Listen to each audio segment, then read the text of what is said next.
আজকের এই জুম্মার দিন খুতবা থেকে তামাম পৃথিবীর মানুষগুলোকে জানিয়ে দিতে চাই, মহান রব্বে কারিম কখনো ফাসাদকে পছন্দ করেন না, রক্তপাত পছন্দ করেন না।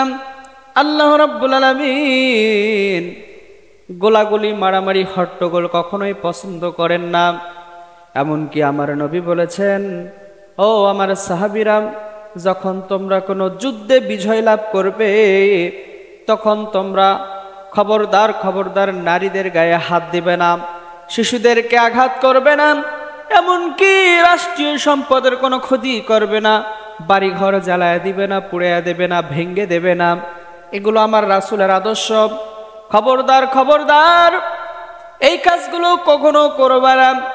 আমার আল্লাহ পাক বলেন, ওয়াইযা কিলা লাহুম লা তুফসিদু ফিল আরজ ক্বালু ইন্নামা নাহনু মুসলিহুন।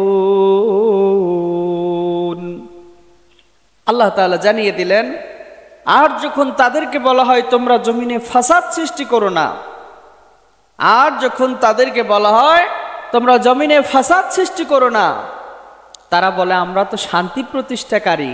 আরে শান্তি প্রতিষ্ঠার নামে যদি রাষ্ট্রীয় সম্পদের কেউ ক্ষতি করে থাকে, মনে রাখেন সে কখনো শান্তি প্রতিষ্ঠা চায় না, বরং সে রাষ্ট্রের ক্ষতি করে। যেটা তোমার বাহ্যিক দৃষ্টিতে দেখতে পাচ্ছ যে এটা স্বৈরাচারীর, কিন্তু এটা স্বৈরাচারীর নয়, বরং 18 কোটি জনগণের শ্রমের টাকা দিয়ে তৈরি করা। এটা অন্য কাজে লাগান, এটা সংস্কার করেন, কিন্তু এটাকে ভেঙ্গে চুরমার করে দিবেন, জ্বালায় পুড়ে সারা দেশ ছারখার করে দিবেন। এটা ইসলাম কখনো সমর্থন করে না, এটা ইসলাম কখনো সমর্থন করে না।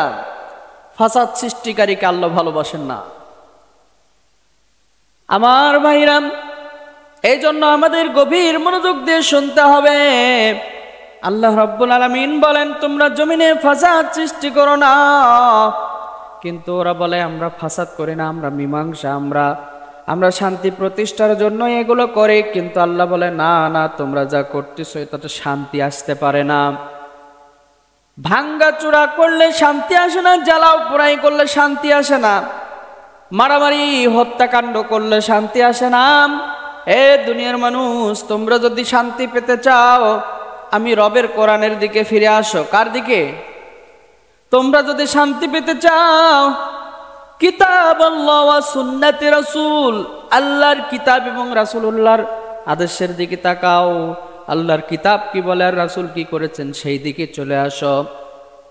মূল কথায় আমার রাসূল বলেছেন, যুদ্ধে বিজয়ের পরে নারীর গায়ে হাত দিও না, শিশুর গায়ে হাত দিও না, জ্বালাও পোড়াও করো না, আত্মসাৎ করো না, লুটপাট করো না।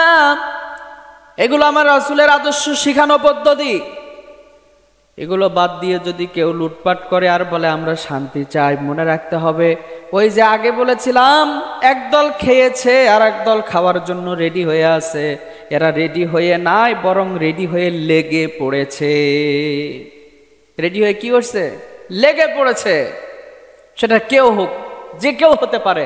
যারাই লুট করে, যারাই বিশৃঙ্খলা সৃষ্টি করে, যারাই দাঙ্গা হাঙ্গামা সৃষ্টি করে, যারাই ফাসাদ সৃষ্টি করে, জ্বালাও পোড়াও, মনে রাখবেন এরা কখনো রাসূলের আদর্শ মতে পারে না।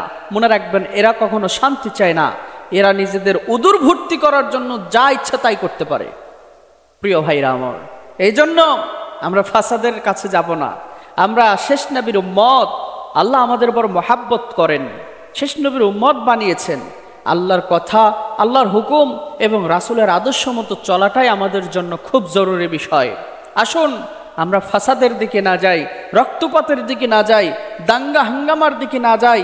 এই পৃথিবীতে যা কিছুই করব সব যেন আল্লাহ এবং তার রাসূলকে সন্তুষ্ট করার মতো কাজ হয়। যা কিছুই করব তা যেন কোরআন এবং হাদিস অনুযায়ী হয়। যা কিছুই করব সব যেন ইসলামিক আইন কানুন মোতাবেক হয়। তবেই আমরা সফলতা অর্জন করতে পারবো ইনশাআল্লাহ।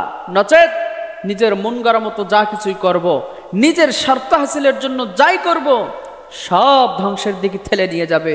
সব আরো অশান্তির কোপানলে ধুকে ধুকে আমাদেরকে ফিনিশ করে দেবে।